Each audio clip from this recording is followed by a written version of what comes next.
So I'd like to now invite a member of the committee who is also a former head of the Economic Commission for Africa and the founder and president emeritus of the Africa Center for Economic Transformation, to draw lessons from Ghana's political economic history to set the stage for the future we want. Ladies and gentlemen, we are happy to give to you Dr. K.Y. Amoako. Please put your hands together for him.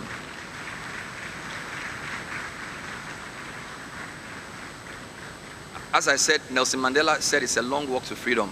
So it's a very long walk. If we can just support with a longer applause.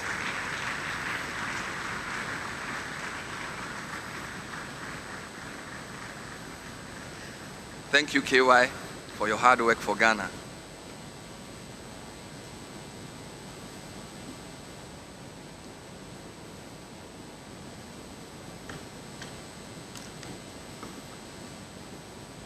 Your Excellency, the President of Ghana, John Dramani Mahama, Your Excellency, the Vice President, Professor Nana Jane Opoku-Agyeman,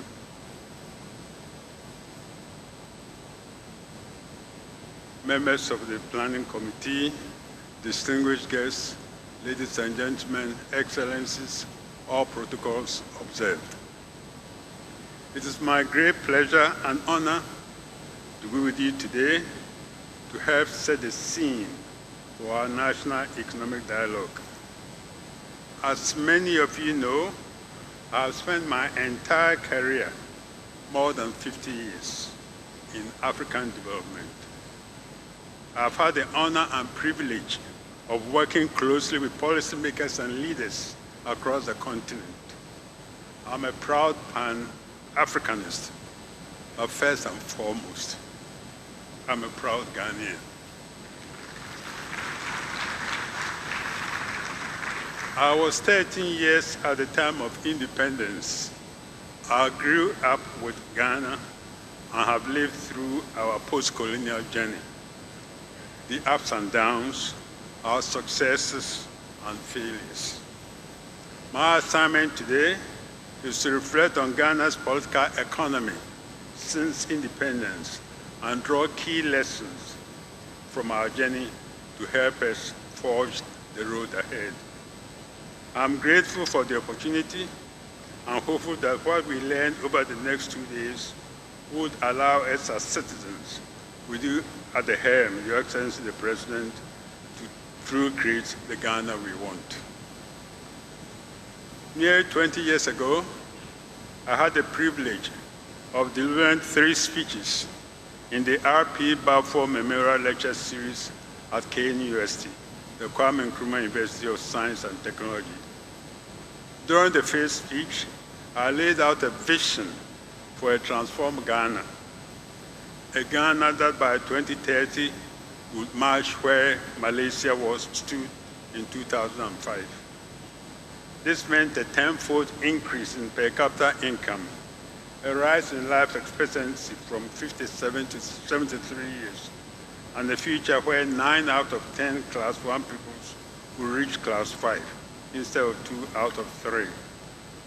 A Ghana where higher education flourishes, with 40% of students going to Kenya and similar institutions to study science, math, and engineering, contributing to the world's stock of scientific knowledge and becoming research and managers of our economy.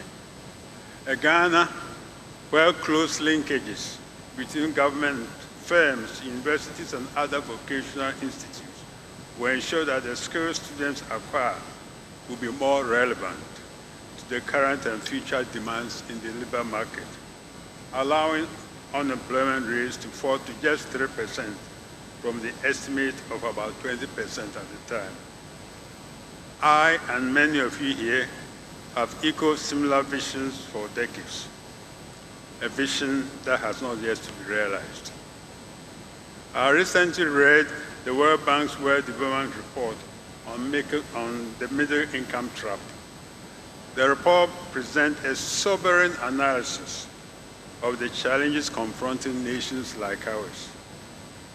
it found out that while many countries have progressed from low income to middle income status since 1990, a staggering 108 nations, including Ghana, are stuck in lower middle income category, struggling to break through to higher income status.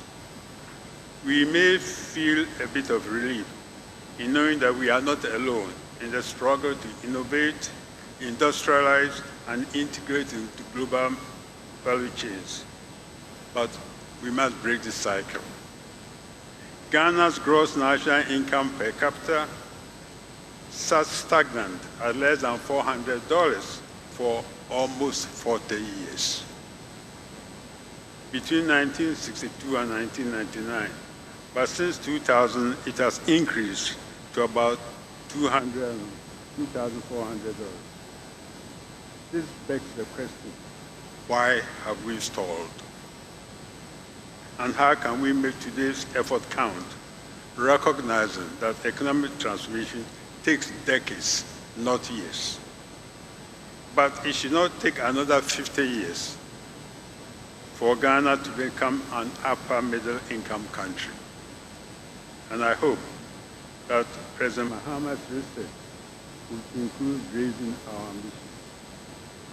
We can and must become a growth economy in the next 20 years. It is my firm belief that success hinges on presence, visionary leadership, policy continuity and consistency, and a shared responsibility between citizens and their government. Our leaders must possess the vision, skill, and determination to turn political aspirations into economic growth, inclusive prosperity, and lasting human well-being. As we just said, Kwame Nkrumah embodied all these characteristics. We will do well to learn from his unparalleled record of leadership and vision as we face similar challenges today. On Nkrumah's leadership, Kwesi Botwe, of blessed memory, a friend and mentor to many of us in this room today, and one of our country's longest-serving finance ministers, once reflected that Nkrumah's imprint remains everywhere, in the macroeconomic and real sectors of Ghana's economy, in the banking and insurance industry, and in the country's basic infrastructure. Nkrumah believed in bold, transformative projects, and nothing exemplified this more than the Volta River project. It was the centerpiece of his strategy to industrialize Ghana's economy, providing the energy needed to boost factories, boost industry, and accelerate economic transformation. To me, Kwame Nkrumah was ahead of his time, and the inspiration he engendered and the vision he set forth were unmatched in African history.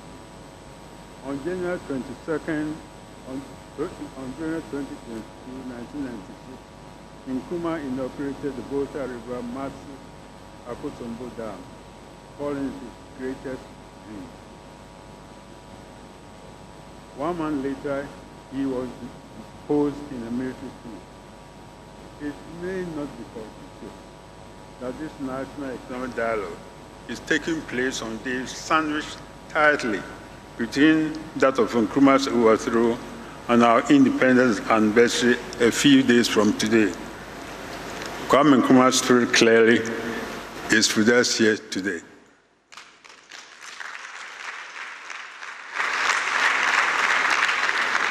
In any case, what followed Nkrumah's overthrow was 15 years of political instability and economic mismanagement, marked by a destructive cycle of coups.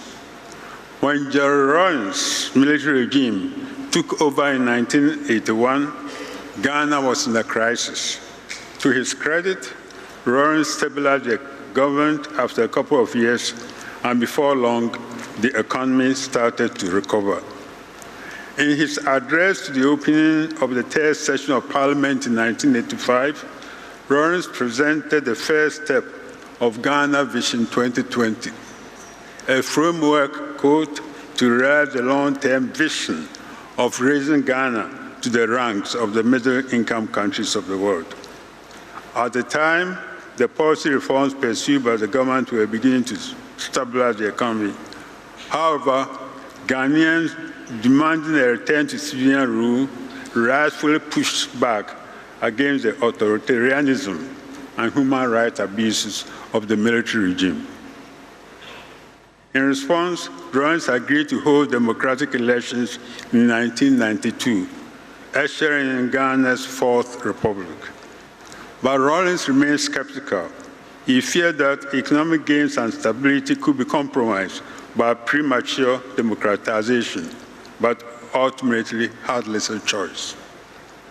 The move to multi-party democracy system in 1992 split and crystallized our political landscape into two dominant political parties, the National Democratic Congress, or the NDC, and the new Patriotic Party, the NPP.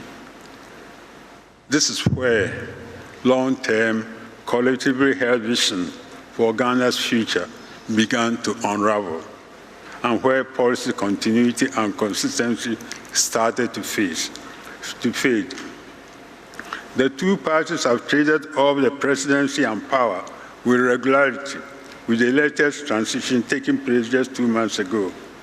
These transfers have been peaceful, earning Ghana the reputation of a beacon of democracy in Africa and increasingly in the world. But our frequent transfers of power, no matter how peaceful, are not anchored in a long-term and widely shared vision for our economic transformation. Rather, they have come with interruptions in policy direction and programs, fragmented development efforts, wasted money, and a lack of sustained economic momentum. Intense political polarization has pushed us further and further apart when progress depends on working closer together. This brings me to the third necessary element for our future success, a shared responsibility between citizens and their government. I applaud President John Maham's vision of resetting Ghana for jobs, accountability, and prosperity as a bold framework to help propel us forward. The next 4 years present a crucial window to lay a strong foundation for the Ghana we want in 2050.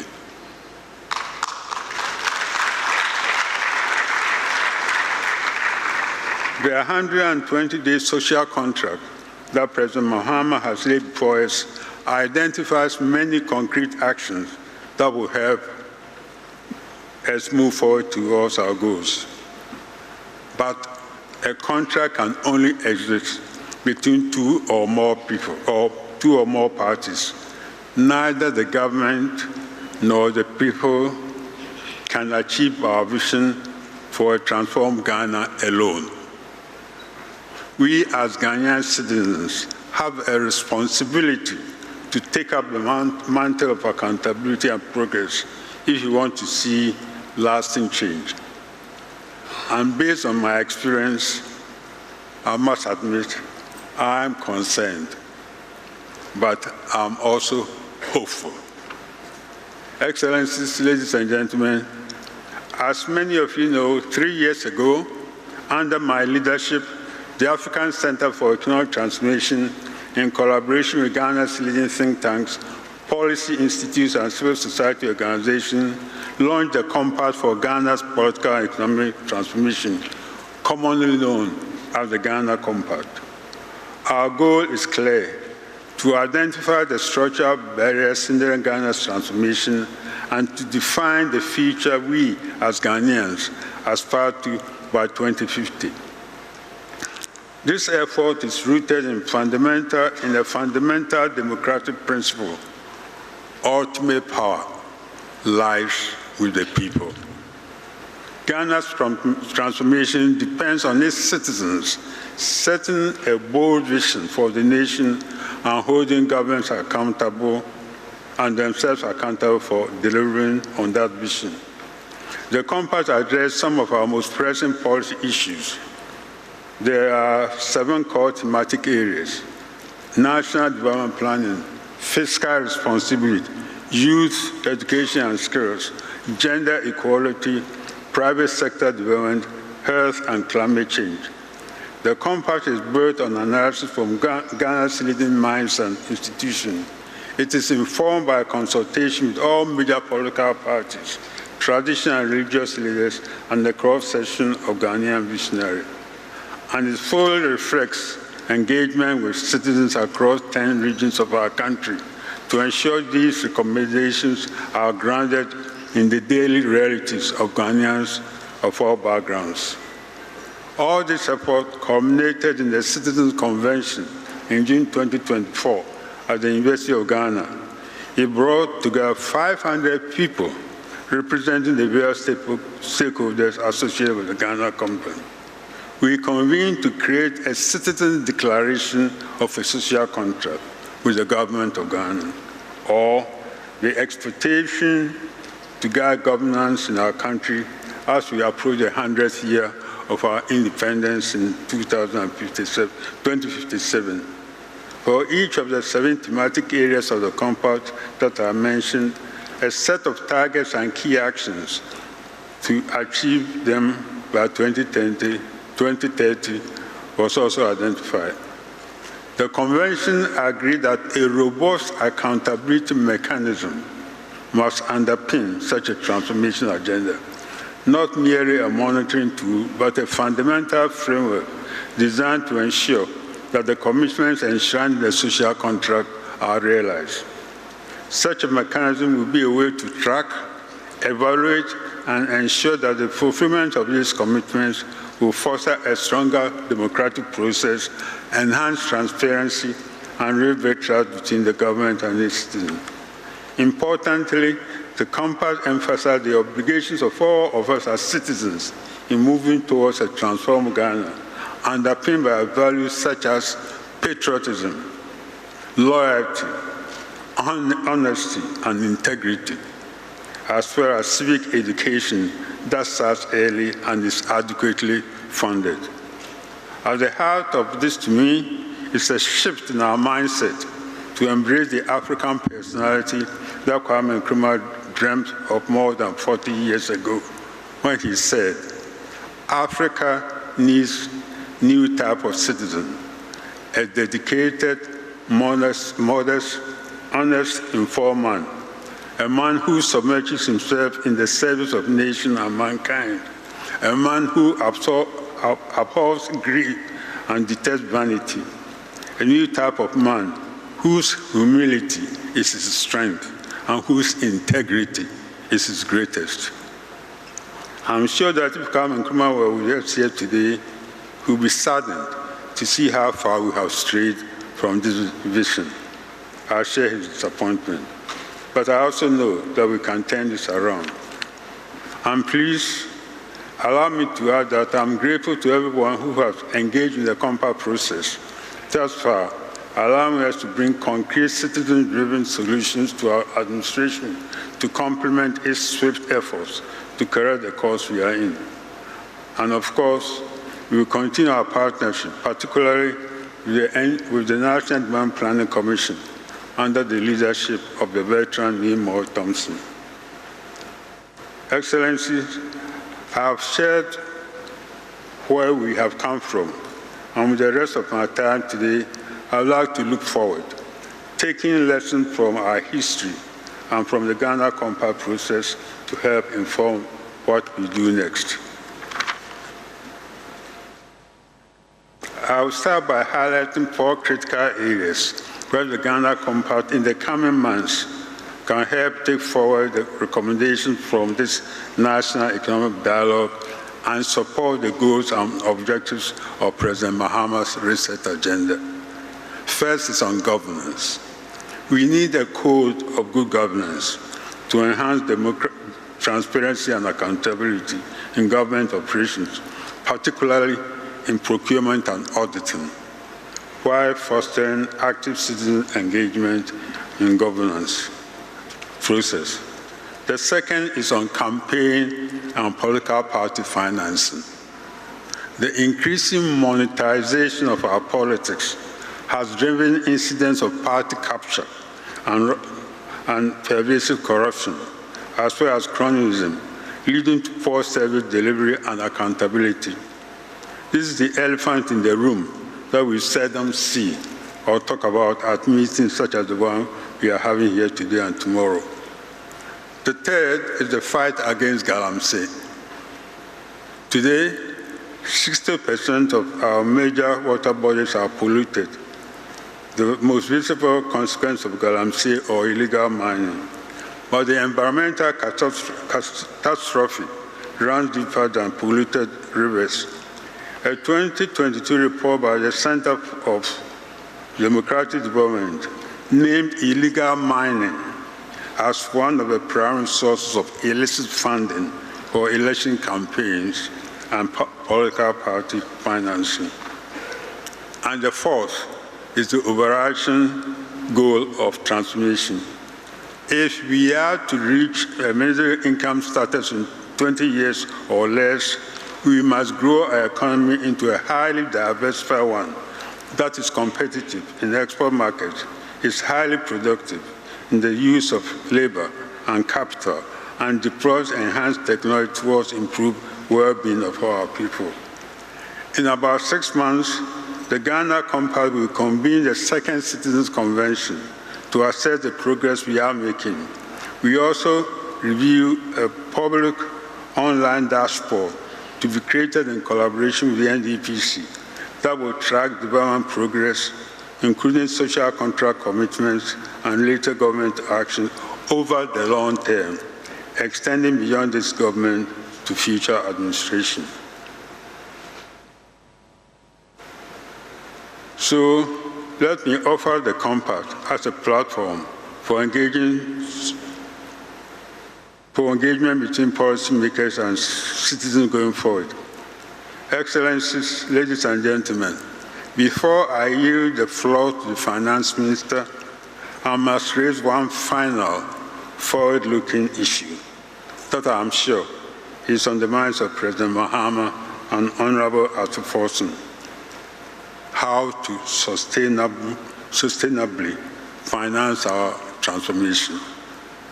We find ourselves in repeated budgetary and debt crisis, agreeing to trade-offs that have eroded our middle class and put our most vulnerable citizens even more at risk.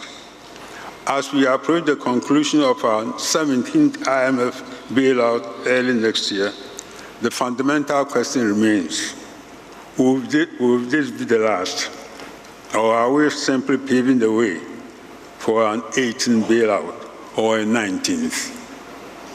Remember, Ghana has had IMF programs for 40 of its 68 years since independence. Therefore, going forward, we must think and act differently about the mix of external financing and domestic resources that are so critical to our development. Let me illustrate with an example. The total amount of $1.7 billion programmed as support from the World Bank and the IMF this year is less than what we spent to subsidize our long-failing electricity sector. It is a staggering comparison. Still, external financing will be an essential piece of our development for the foreseeable future. And this is not without precedence.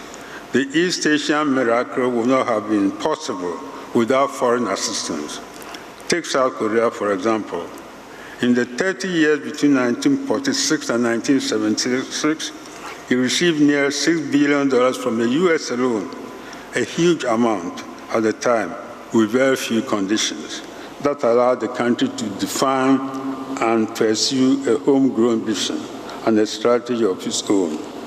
Today, South Korea is one of the world's leading economies. But the global landscape is shifting, and we need to shift with this. Recent policy shifts, including those of the Trump administration, in the US and other several European countries have introduced uncertainties into the prevailing development aid architecture. Above all, the global financial architecture is failing to meet Africa's needs. It needs a fundamental overhaul to be fit for purpose for today. Ghana has been part of a strong coalition of countries, institutions, and advocates pushing for African priorities in the global financial system. The coalition has had some success, but we must not wait for the world to solve this problem for us. No country has developed on the back of aid alone. It is time to look inward at how to raise revenues and fund our own development so that our dependence on external finance does not continue to hold us back.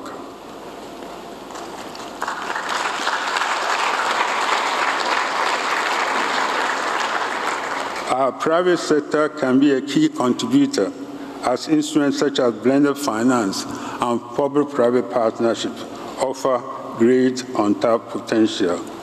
And remittances from the Ghana diaspora have consistently outstripped ODA and FDI flows for many years now, underscoring the importance in our financing mix. The upshot of all this is that Ghana needs a comprehensive financing strategy, one that effectively aligns different funding sources to our vision for economic transformation. Such a strategy should include three fundamentals. First, a Ghana Development Finance Platform that will coordinate the flow of development assistance to Ghana, including assessing the progress we are making in our policy reforms and programs, and ensuring that resources are not duplicated, wasted, or misaligned with our developmental vision. Second, a long-term agreement with our major external partners. A particular instructive example of this is the World Bank's agreement with Pakistan.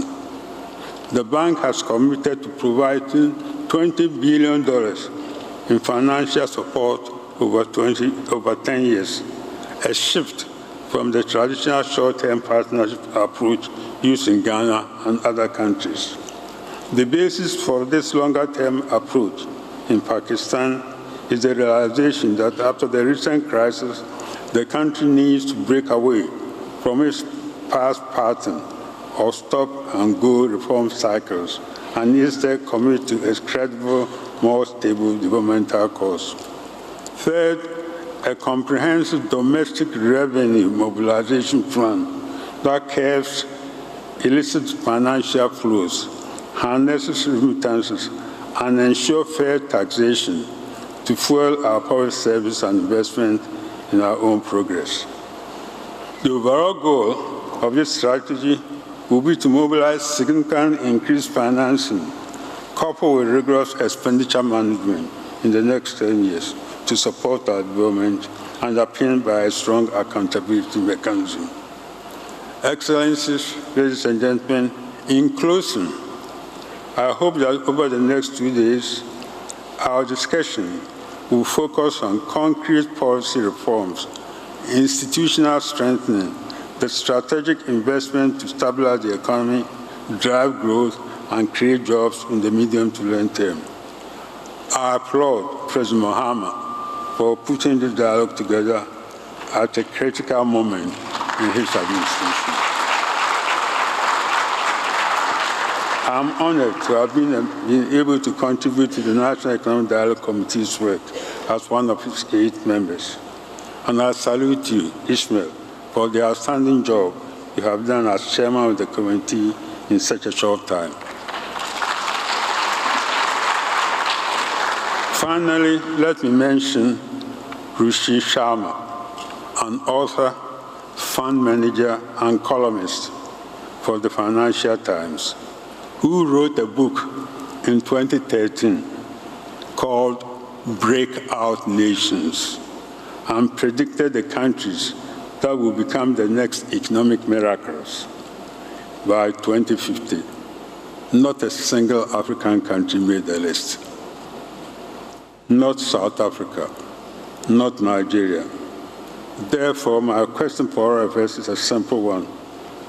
What would it take for Ghana to become a breakout nation by 2050?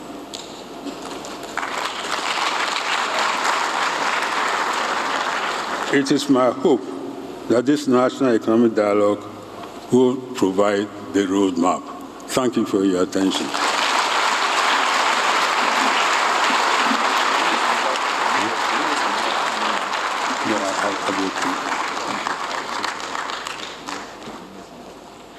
Please put your